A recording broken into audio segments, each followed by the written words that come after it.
By the way, this facility out here is freaking amazing.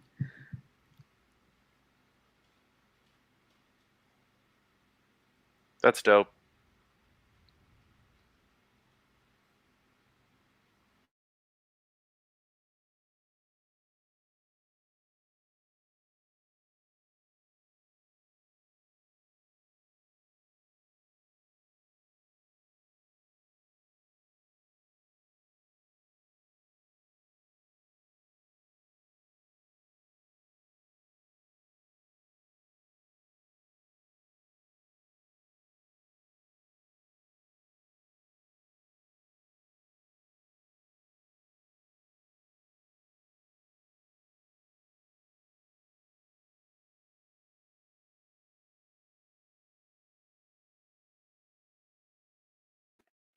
All right, welcome in to the DNVR Broncos podcast presented by MSU Denver Online. MSU Denver Online is the place to go if you want to get an education while working a full-time job. There we are.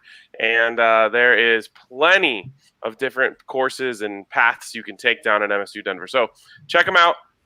Get in on MSU Denver and scope out what they have to do at msudenver.edu/online.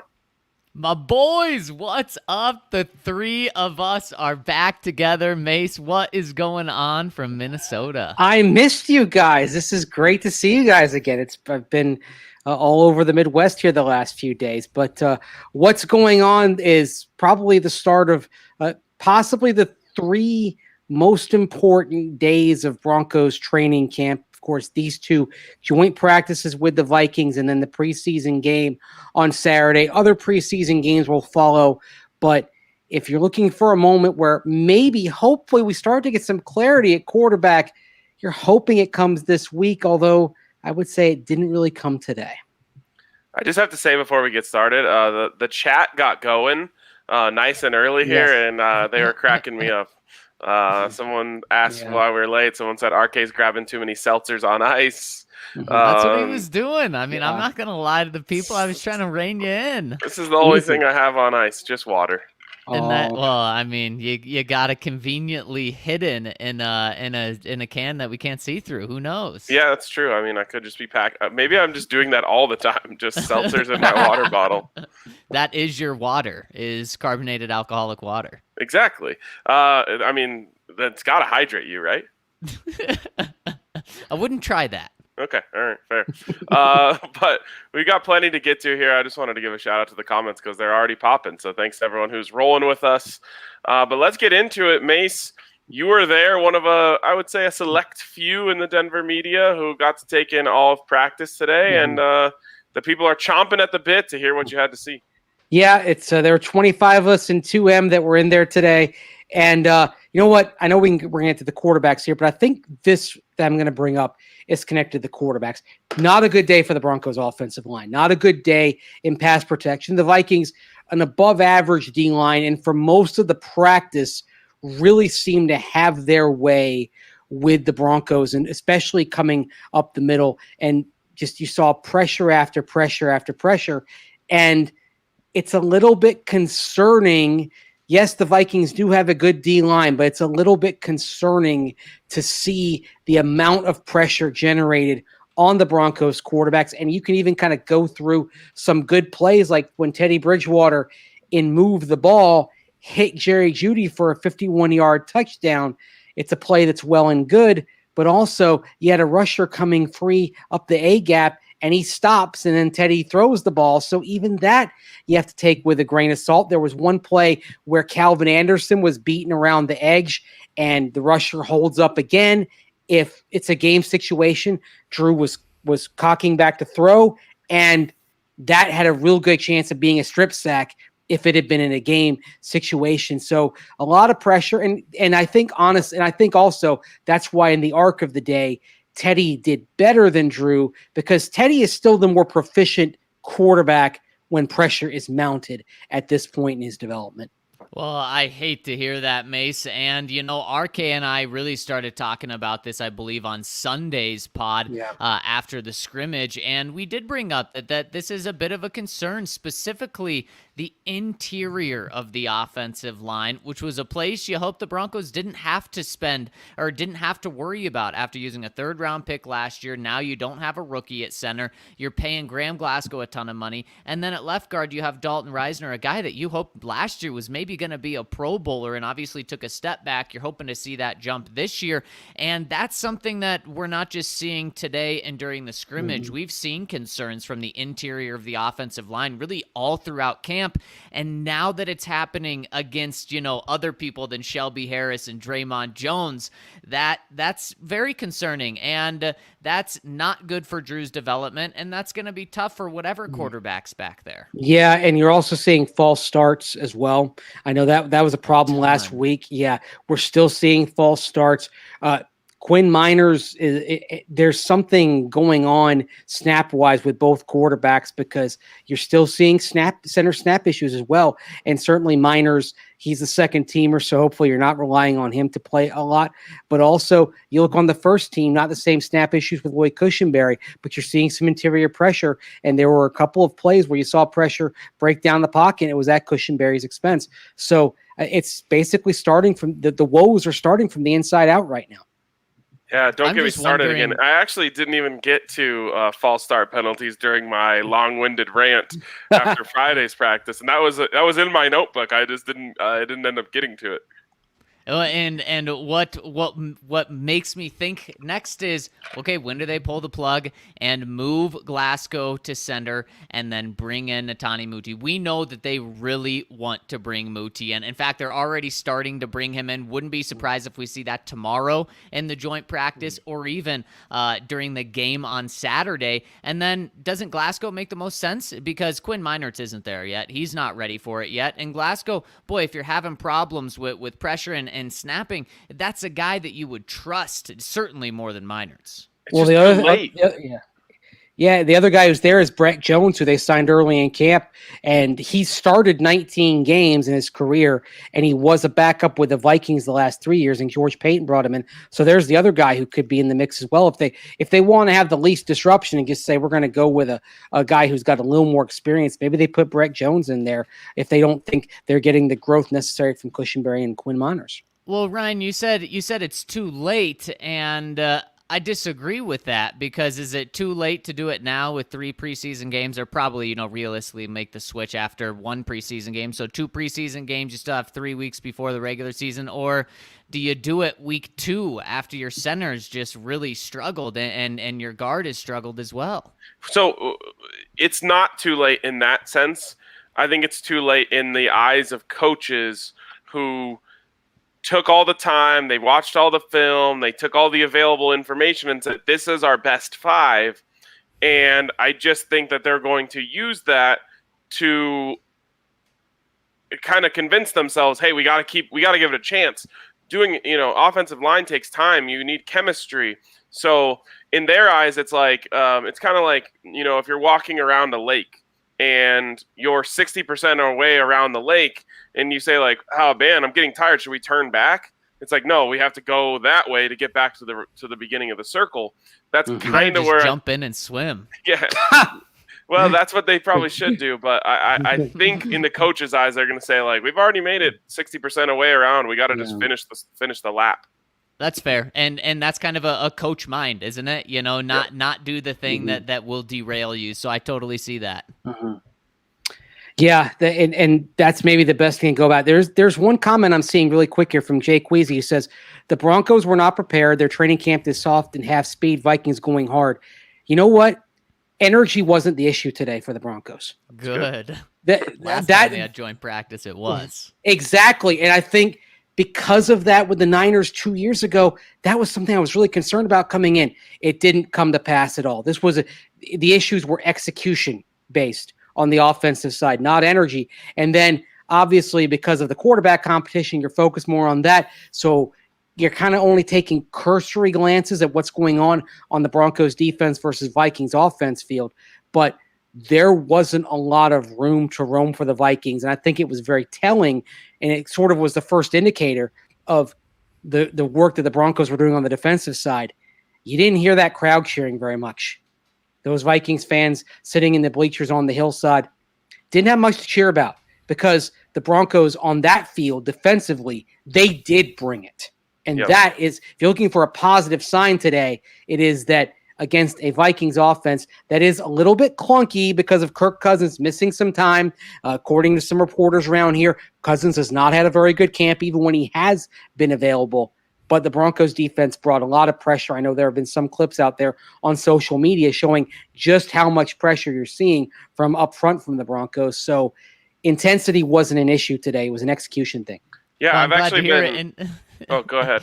I was going to say, Mason, I mean, it honestly sounds like an ideal practice for Vic Fangio with Teddy as his quarterback today. And now Vic just watched the defense, so he said he needs to go back and watch the offense. Shocker that Vic only watched the defense, but the defense dominated, and Teddy didn't turn the ball over. I mean, come on, doesn't that make Vic Fangio smile? Isn't he seeing, this is the type of defense in football I want to play? Maybe, but he wants to run the ball better, and the Broncos did not run the ball effectively until toward the end of practice, because the O-line was having the issues in the first couple of team period rounds. There weren't holes for Mike Boone and Javonte Williams and Melvin Gordon. Now, toward the end of practice, you started seeing those things open up, and you saw Javonte get a nice hole and capitalize. Same thing happened for Boone. Same thing happened for Melvin Gordon. But it took a while before we're talking about run game, minimize risk and defense. It took a while today before the run game got to where you were comfortable with that. That being said, I want to ask you guys this. I've been thinking about this for the last couple of hours since Vic had his press conference and said, I'm going to watch the offense on film. Can't he leave the defense for a day to Ed Donatel? I mean, doesn't he trust Ed at this point? Because honestly, guys, the defense is at a point where they're fine. I don't necessarily want to see Von Miller, Bradley Chubb, Justin Simmons, Kyle Fuller, Bryce Callahan playing preseason reps. I want them ready for the regular season. I don't want them running the risk of injury.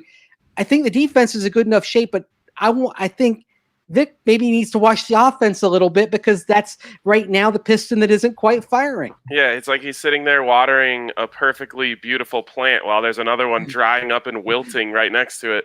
That's a brilliant analogy. And spot on. And how about this to throw it on there? Because Mesa, I was thinking the same thing, and I thought, wait. Who's the one making the decision who the starting quarterback is? Oh, that's right. It's Vic Fangio, and he's not watching the quarterbacks. Now, I mean, I know he's probably going to get 99% of what happened at practice through the film today, and it's not really going to be a concern. But just like optics-wise, it's bizarre. Yeah, I mean, you might get a better view from the film anyway, honestly. But it is bizarre. Couple things I want to point out. I'm going to spin up some sunshine here because a lot of the conversation around the Broncos, if you're trying to be optimistic right now, is the defense is going to be so good that it doesn't necessarily matter how good the quarterback is. And if you take today's practice as your sample size, well, you might end up feeling good about this. Now, I'm reading tweets from Arif Hassan, who covers the Vikings, and he's had some funny tweets out there today. First of all, he said he thought Lock looked better than Bridgewater. I don't know how much of the practice he watched. He also said, I don't think it's a bad take if any Denver media liked Bridgewater better. But he was actually standing with us, most of the Denver media. Like I talked with him for a little bit during the practice, and I know he was standing next to Benjamin Albright as well for a while and talking with him. So yeah, he was actually on the hillside overlooking the Broncos offense field. But here's where it gets good. Someone tweeted, I sure effing hope Lock didn't look better than Kirk. And he quote tweeted that person and said, bad news then. Yeah. So if the Broncos defense can make quarterbacks look that bad, because if you went into a game and you said who has, well, I'm just saying, if you went into a game and you said who has a better quarterback, the Broncos with Drew Lock or the Vikings with Kirk Cousins, you would obviously take Kirk Cousins. But you take the $30 million quarterback, yeah. Yes. If the question is actually who looks better, Kirk Cousins against the Broncos defense or Drew Lock against the Vikings defense, and it happened to be the answer turned out today, according to Arif, that it was Lock, well, then that's all that matters in the end, right? Yeah, exactly. Presumably, but at the same time, I think back also to there was a half the game a couple of years ago here in Minneapolis when the Broncos defense did make Kirk Cousins look bad. Now, the thing that happened in the second half was he went deep, and of course he was throwing at cornerbacks that had Chris Harris Jr., but didn't include Bryce Callahan, for example, and you had Devontae Harris playing an awful lot that game, and he picked at him. So what I'm saying is that what happened 2 years ago when Cousins did get it going late, that's not going to happen against a cornerback core that is Kyle Fuller, Ronald Darby, Bryce Callahan, Pat Surtain. And that's what's really that is what excites you here, is that it is the Russian cover combination that you want to have. The way and Surtain, I'm sure you guys saw some of the clips of Pat on social media today. He was a beast out there. Yeah, tremendous. I mean, that's what they drafted him for, right? And all the controversy surrounding quarterback or not, there's no question in my mind that he's not just going to have a great rookie season, but that he's going to be an all-pro someday. And you got to see him, and we've seen him have success going up against great receivers the Broncos have, and we saw him just absolutely shut down some Vikings receivers today. Although Justin Jefferson isn't out there, he's still doing it against other, first-team guys. Yeah, and he's got everything going for him that Chris Harris Jr. didn't have going for him in terms of getting recognition. Chris, obviously undrafted guy out of Kansas. No one's ever heard of him until he's out there clamping people down. Even then, doesn't get a lot of recognition. Well, Pat Surtain's already got all of the big BR, Gridiron, and PFF, and everyone's tweeting out his highlights because everyone knows his name from Alabama. He's a top 10 pick. He's got all of those things, and you mentioned him being an all-pro. All he has to do now is play great. And that's easier said than done, obviously, but we all expect him to do so. But he kind of has the hype machine behind him, just in the same way that Jerry Jeudy does. Everyone is just waiting for Jerry Jeudy to blow up. It's not going to surprise anyone. It's not going to catch anyone off guard. There's not going to be any question of whether he's getting enough recognition.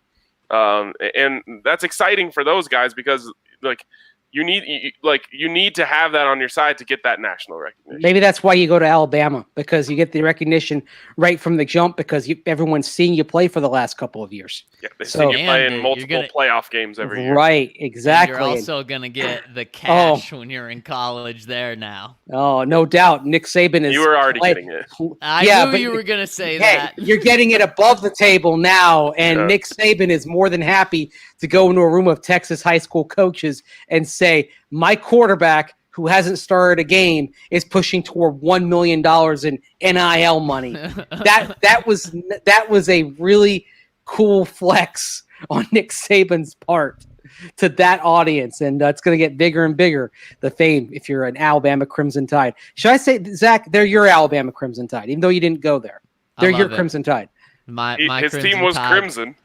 My crimson and gold, baby. My Patrick Surtain, my Jerry Jeudy, and I mean, we're talking about him now, and we talk about how Surtain, there's videos out there on Twitter of him just absolutely shutting guys down. It's the complete opposite. When you talk about Jerry Jeudy, no one can come close to shutting him down, and it shouldn't be a surprise that he was an absolute stud today. I didn't need to see him do it against other teams, because if he's doing it against the Broncos secondary day in and day out of training camp, well, he's going to be able to do it against anyone else. But he made worse cornerbacks just look absolutely sillier out there today, Mace. Is that right? He did, and it's not like the Vikings are bad at corner. This is a team that goes, with a starting pair of Patrick Pearson and Bashad Breeland. So he's not beating chopped liver out there. He's beating some good. He's beating some good quality corners, and that's the encouraging thing, is that he's going up against these veterans who've presumably seen good receivers, seen talented receivers, and yet he's still making them look bad. I mean, Jeudy is he's so mesmerizing to watch because of the way he cuts. And guys, I love watching the little head bob that he does, because he sells his fake so well with the way he moves his head. It's amazing to watch what he can do in terms of how he gets cornerback after cornerback to go flailing because he's able to sell his fake so well. It's all the little things. You go back and you watch. I believe it was against the Falcons last year where he had a nasty touchdown, and he's selling the fade, and he even puts the hand up like I'm open deep, throw me deep. And, of course, the corner puts his head down to try and keep up, and he slams on the brakes, turns around, catches it. The corner's gone so far by him that he makes one move and he walks into the end zone. It's those little details which make all the difference. And to me, one of the most impressive parts about Jerry Jeudy is how well he absorbs coaching. Like, that's coaching. Those are the things they're telling you, how to sell routes, how to use your eyes to make the corner think you're going one way or the other. Yeah. He's otherworldly in terms of taking all of those things and then putting them into practice. And on top of it, he does it with every part of his body. Mace, you mentioned the head. Also, just look at his feet and his legs. I mean, you had Teddy Bridgewater after practice saying that guy doesn't have ACLs because of the way his knees move and they bend unhumanly. Yeah, seriously. Yeah. And it's so true. Go look at the Broncos social channel. They have a slow-mo video of Jerry just getting wide open on a slant route, and his legs are going left. Everything's going left, and the rest of his body is exploding right. And it's uncoverable. And that's why, guys, he's open 95% of the time he runs a route in the practices I've seen, which is all against the Broncos' incredibly good cornerback room. Craziest part about Jerry Jeudy, his over-under on catches right now at DraftKings Sportsbook, set at 65.5. You can't hit the over on Jerry enough. I'm thinking 90. Yes, I think so too. I mean, he's the Broncos' number one receiver. Yeah, so speaking of DraftKings Sportsbook, they've got some awesome deals going on right now, including if you bet $1 on any football market that is NFL or college, you will get $200 in free bets instantly in the form of 8 $25 free bets. And I actually like that because sometimes you'll get the deal where they give you one massive free bet and you have one chance to get it right. This one, they'll give you 8 $25 free bets. It's a great deal, and you'll get it instantly as soon as you place $1 on any football market, including Jerry Jeudy over 65.5 catches. That's my lock of the century. I feel incredibly confident in that. So there is so much going on at DraftKings Sportsbook, including that deal and including the fact that if you use the code DNVR at sign-up, you can get a sign-up bonus up to $1,000. Of course, you must be 21 or older. Colorado-only bonus comprised of a first deposit bonus and a first bet match, each up to $500. The deposit bonus requires a 25x playthrough, and restrictions do apply. See DraftKings.com/sportsbook for details. And if you have a gambling problem, call 1-800-522-4700. Ryan, you mentioned Jerry Jeudy and what he could do in terms of the over-unders. You talk about Jerry Jeudy and what he can do in terms of fantasy value. Now, if you're playing in a league with people that listen to us, well, you're probably SOL because he's going to go way too high. Not way too high. He's just going to go high. But Kenneth here in our comments says Judy's ADP in fantasy mock drafts is somewhere around round 10. That is just incredible value in my opinion. And speaking of fantasy, if you want to hold your fantasy draft at the DNVR bar, we've got an incredible deal. If you hold your fantasy draft at the bar and you have 10 of your friends with you, you will not just get one pitcher of Breck Brew. You'll get 2 free pitchers of beer, 1 Breck Brew of your choice, and 1 draft beer of your choice, and a pitcher. I mean, come on, guys. There's no better place to have a party than at the DNVR bar, and then especially when you're getting 2 free pitchers of beer. So make sure to sign up. Email gm@thednvrbar.com to get that set up and get those free pitchers your way. It's just such an awesome environment as well. And of course, become a member with us. And when you're at the bar, you'll get a member size beer, which is a 22-ounce beer for the price of a 16-ounce beer over at DNVR. And then also sign up right now on our training camp special where you'll pay under $60 for our membership for a year, and you'll get a gift card for over $60, and you can use that gift card on the hats we just released right now, and boy, are they something special. These hats are so fire, as kids would say right now. So make sure to check out everything we've got going on over the DNVR.com. You don't They've say moved the past fire. They've moved past fire. It's actually gas now. Yeah, and the other thing, okay. you don't say fire. I mean, if you're doing it on social media, use the fire emoji Oh, because that can be Yeah, gas thanks, as Dad. well. Yes. Sorry, All right. I don't say the fire, but you know what? You talk about you talk about getting the member beers, and you want to get a member beer with our friends over at Breckenridge Brewery. By the way, are those beer towers for real? I mean, I saw what you put up last night, RK. What's Are they? crazy about them is Yeah. they are very large. Yes. Over 100 ounces of beer in those towers for $15. Wow. About that? And you can get Breckenridge Brew beer in those towers, right? Yes, that won't be $15, but Okay. yeah, Right. you can get those towers set up. But yeah, we were putting them down last night, and it's really fun. Like, so I saw all sorts of people telling me different reasons why they're not dope. We didn't run into any of those problems. Some people said, well, it's going to get warm. No, there's a chamber of ice that goes down the middle of it that keeps it cold.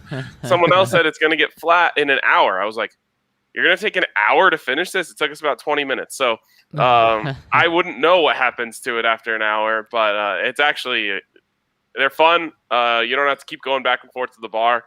It creates a spectacle at your table. They're great. A Strawberry Sky Tower sounds amazing. Yes. Right now. Sounds amazing to me. You know we love our Breck beers and our hard seltzers, but what we also love is the fact that this summer Breckenridge Brewery is teaming up with the National Parks Conservation Association, because last year, of course, you know about the tragic fires in Colorado. They were devastating for so many. So this is one of the many reasons why Breck is donating 1% of all profits this summer to the National Parks Conservation Association. So if you get that beer tower filled with Strawberry Sky, filled with the Avalanche Ale, filled with that vanilla porter, you're going to be a little bit of that money. It's going to be helping our great outdoors. Also, make sure you check out the chance to win a free $30,000 escape pod trailer from our friends over at Breckenridge Brewery. What you do is go to breckbrew.com/ingoodco. That's breckbrew.com/ingoodco for more details and enter to win that $30,000 escape pod trailer. Good luck, and make sure you tag us when you submit your entry to win Breckenridge Brewery, the official beer of DNVR. All right, Mace. We talked a little bit about players outside of the quarterbacks, but let's get a more of a wide view. What did you see out there today, aside from Teddy and Drew? Well, we mentioned Jerry Jeudy as well. Cortland Sutton, I know his name came up in the comments a little bit, and it was an okay day. He had a really nice catch early in 7-on-7 and tipped the cap to Drew Lock. Double coverage, a perfectly placed ball near the sideline gave Cortland Sutton a chance for a great sideline toe-tapping catch. But then later on in practice, they had a brief little 2-minute drill period, and Drew looks for Cortland Sutton on a short cross after kind of taking his time and waiting. No one was open, and Sutton dropped the ball. And then next thing you know, you see Sutton over on the sidelines doing a bunch of push-ups. So kind of an up and down day for Cortland Sutton as a result. Jerry Jeudy had a good day, particularly when working with Teddy Bridgewater. Or not Jerry Jeudy, KJ Hamler. Sorry, I got my second-year receivers mixed up. KJ Hamler, a couple of plays that jumped out to him from Bridgewater. Number one, there was a play where Teddy hits him about 20 yards down the field. He's running it out toward the sideline. It's not a great throw by Bridgewater, but it kind of floats up a little bit, and that gives KJ Hamler a chance to adjust, dive, and make the grab. A nice athletic play by KJ Hamler. And another play, and this one was more letter perfect, was Teddy finding KJ Hamler down the seam in the red zone for a 15-yard touchdown pass. It's the kind of route that actually we don't see a lot of from KJ Hamler. So anything that makes him a little more diverse in terms of the type of receiver he's going to be, that's a positive thing. And it looked like just Teddy and KJ seem to be on the same page today. That's great. I mean, yeah. KJ is like the great X factor, right? And it's so easy for us to put him by the wayside because we don't. I can only speak for myself. I don't trust him to be out there. There's just been so many issues with him in his short-lived career so far that I don't want to let myself start to count on him being a big contributor in the offense. If somehow, some way, he remains healthy all year, I'll touch wood for him.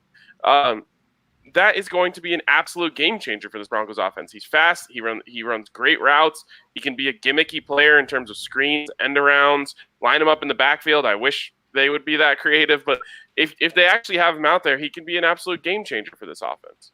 And you know what's really interesting about that, Ryan, is that's pretty much what Vic Fangio said in different words today, just about, yeah, he's got the speed, he's got the quickness, he's got the elusiveness that we saw when we drafted him out of Penn State. That stuff is real, but the word he used was we got to see him practice in clumps, and we need to see him practice many times in a row. And he said he's doing a good job of that right now. Now, obviously, we know last week he missed a day because of a COVID scare, didn't have it. It's unfortunate that happened to happen with him because everyone, their mind goes in very different places when you hear KJ's missing a practice. But we need to see the consistency, and it's not just in practices now. It's putting games together, mini games together. And you're right. Right now, that's his biggest concern. He's a great, funny guy in the locker room. He seems to be that explosion that they need, but it's a show me now. I need to see him not have 4 hamstring injuries in 1 year like he had last year. Yeah, and the thing that Vic said in the course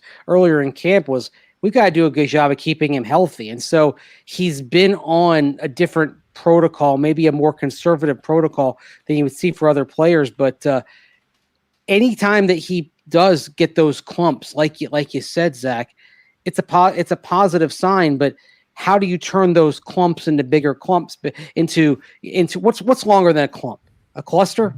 I mean, how do you turn those 3-day clumps into like 4-week clusters where you're not worried about him being hurt? Because if the fear is if he has another hamstring issue, it feels like you're back to square one with him. So as much as you like it when he has a good day, you're always kind of on edge wondering, okay, when is the other shoe going to drop here? Yeah, it's really unfortunate. I really wish it wasn't that way with KJ, and I hope that, we just eventually get to a point where we can just put that behind us. We're not there yet. All right, a couple of people that are being brought up in the comments here, Mace. How did Noah Fant look today?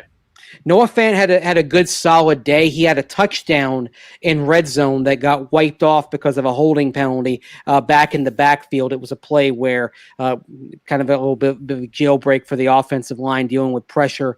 Would have probably been a sack under game conditions, but Drew did throw a nice ball, even though the play was allowed to continue, and did hit Noah Fant. And Teddy had a nice pass to Noah Fant as well. It was a little different, of course, because when Drew gets it to Noah Fant in the end zone, in the red zone, it's going to have some zip on it.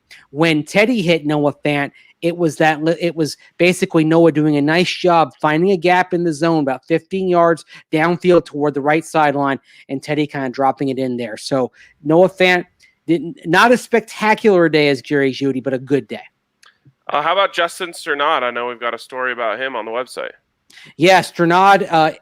I didn't really notice anything specifically from him because defense was on the far field from where I was, so nothing he did jumped out. Now he was a key talking point after practice when Vic Fangio was asked about him because he's still working with the first team as Jeudy Jewell was still sidelined. And, Fangio seems pretty optimistic about Strnad, but keeps saying, okay, he needs to do more. And I asked him I said, okay, Vic, kind of specifically, what do you want to see?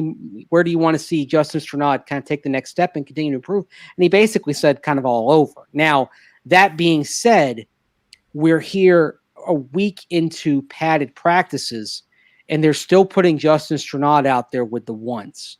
And I think that's very telling as well, because if he was not able to handle things physically in the box once pads got on and the physicality went up, I think you would have seen them rotate some other guys in there. But they basically said as long as Jeudy Jewell is out, Strnad's the guy, and he's getting all these reps.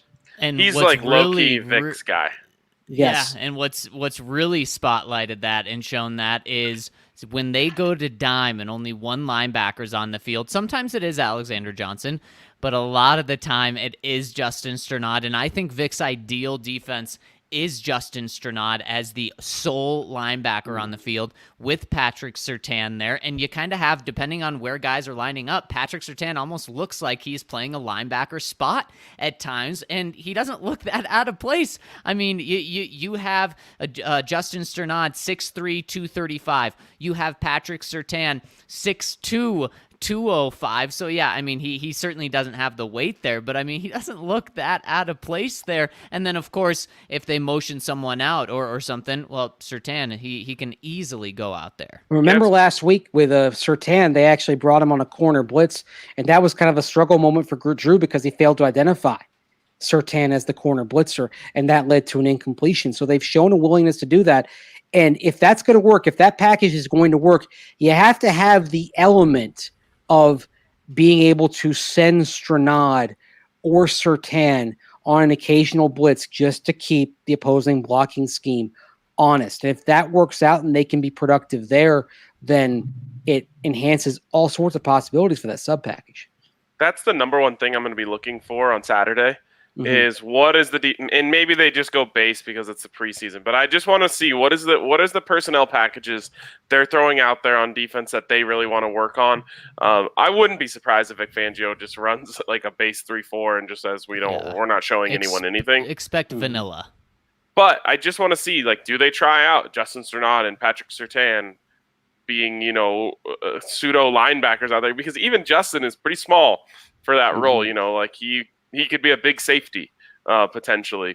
So I just want to look at that, and if it's not this week or next week or the week after that, it'll be the first thing I'm looking for week one is just what exactly is Vic Fangio dreaming of here? Like, we've talked a lot about dime. You can't live in dime, or their teams are gonna run on you. But is it okay? Once you get to 2nd and 10, you're throwing dime out there, or obviously on obvious passing situations, 3rd and long.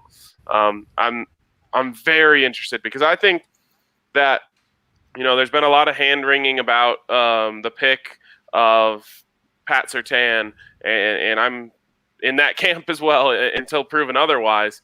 But there's part of me that thinks that Vic Fangio and George Payton looked at this guy and said, he is the perfect piece to this different defense that I've been wanting to run. And as much as we complain, especially me, about lack of creativity on offense, well, maybe we get to see them get really creative on defense, and that makes up for it a little bit.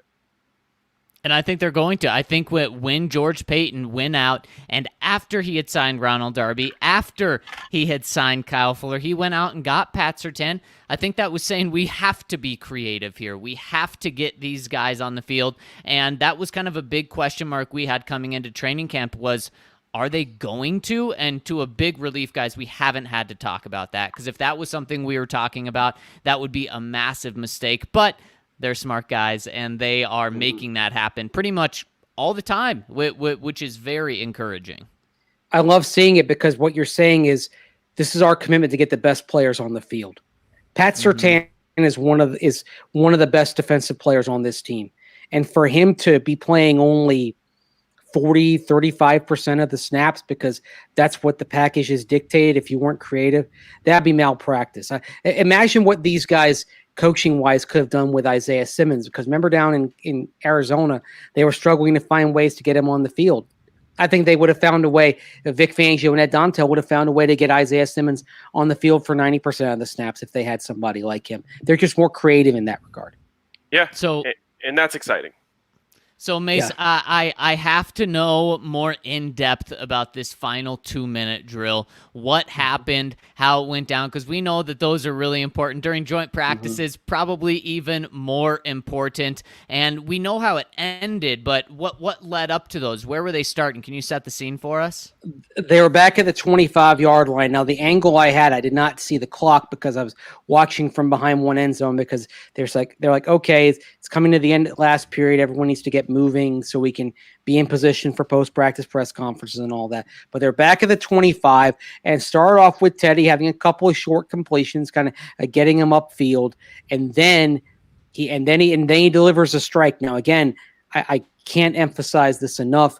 there's a decent chance that this would have been a throwaway or a sack in game conditions because you had the A-gap rusher who was free, and he literally like puts his hands up like this to avoid colliding with Teddy. And I was surprised when the coaches conferred after the 51-yard pass to Jeudy. I was surprised that they let it stand, and that's why I was a little delayed in putting the tweet out there because I thought, are they going to just blow because it just seemed like this would have been a sack, but they did let it stand. So defensive lineman beside himself when they did that. A little bit. You could see some of the Vikings, they looked a little frustrated, thinking like, what do we have to do? What do we have to do here? But it was a good play. If you can just get the protection to be better there and prevent that free rusher from happening, then this is the type of the thing that was positive. That Teddy was accurate to his credit, was accurate on that drive. And then for Drew Lock, he's working with twos and against twos, which has its advantages and its disadvantages. And my angle on the play to end an interception, it was just looked like he was trying to get it into a tight window, and it just popped up, and then it's just anybody's ball to have, and it ended in an interception. I mean, he certainly not an interception where you're just like, what are you doing? Like the one he had last week that Justin Simmons picked off and no one else was around when they were in third down. That was a what are you doing pick. This wasn't like that, but still not the way he wanted to end the day. Mace, how about this? Our guy Zach Castro here with the super chat. Mace, get your favorite Minnesota meal. Tipping my hat to you for the grind to Hall of Fame coverage right into Minnesota coverage. Appreciate you. Maybe you can find an illegal Pete's. Zachary, my goodness. I mean, thank you very much. I mean, I actually got some recommendations today on a couple of places. Have you guys heard of the Juicy Lucy, which is the hamburger that's got the cheese baked cooked in? So I've got a couple of spots, and probably not going to be able to make it timing wise before lunchtime on Friday, but that's going to be my big Minnesota meal. Is probably going to be a Juicy Lucy involved, and also probably at Target Field on Friday night, treat myself to some walleye on a stick. There's a concession stand that has deep fried walleye on a stick, kind of like a state fair type of thing. But I mean, when in Rome, when in Minnesota, right? You're going to do as the locals do here. So wait, I gotta ask, walleye? That's a fish. Fish. Oh, so deep fried fish? That doesn't sound like that state fairy. That sounds, like in Minnesota it is. Minnesota. I mean, where do we find walleye many other places other than the Upper Midwest? Though that's like a Minnesota State Fair thing, and also the whole thing of a state fair is anything on a stick, right? Like corn dog. But I mean, I've had deep fried Kool-Aid on a stick at a state fair. How does that happen? Okay, what they did, it was in Florida, and basically it's the balls of flour that they douse in Kool-Aid. So it's the flour that allows you to get the solid texture, right? And then they just have Kool-Aid mix and sugar, and that's it. When I passed by the stand, I'm like, this is too bonkers for me not to try. But it was okay. It wasn't great. I'll take the walleye on a stick anytime. All right, Mace. Any last observations from practice today before we let you go get to Juicy Lucy in? Oh, well, I'd be remiss if I did not mention, I know I talked about the defense earlier, but every time I looked over, they were generating pressure on Kirk Cousins. I mean, this really was starting up front with the defensive line, with the edge rushers. And that is comforting to see that the same type of pressure that we've seen consistently in practice in Denver is making the transition going against somebody else. It's not just a function of Von Miller and Bradley Chubb and Draymond Jones knowing who they're going against. It's just that they are doing that well. So you can't, even though we're obviously offensive centric because we're focused on the quarterback competition, we kind of have to be right now. The defense is legit, and it was not a fun day for Kirk Cousins and company over on that far field. There were every time I looked up, you had the same kind of blanket coverage that we've seen. Not really, there weren't big windows for Kirk Cousins and Kellen Mond and Browning to throw to, and that I think, just underscores how legit this defense is, and it's why if I were Vic Fangio, I'd go focus on the offense for a day because the D looks like it's good. Maybe the Broncos defense can request that Kirk Cousins brings his plexiglass case out to the practice field since they're getting so close to him all day. Yeah, and you know what? I hope the offense does better tomorrow. I hope we're talking about both Drew Lock and Teddy Bridgewater having good days rather than talking about the turnovers and what they were missing today. That I think is going to make us feel a heck of a lot better. All right, we are going to flip this over to the podcast side of things. I saw some of you guys asking questions. You were bummed we didn't get to them. We can't always get to the questions in the first half of the show, but we always get to them on the podcast side of things. So if you want to leave a question for the podcast side of things, you can do it at thednvr.com. Go into the podcast section and go into the comment section there. You can leave all of your questions and comments in there, and we always get to those at the end. So with that being said, that's going to wrap it up. Hit us with a like on your way out. You can always subscribe to our channel and sign up for alerts. But for now, that wraps up the live. We will see you guys on the podcast side.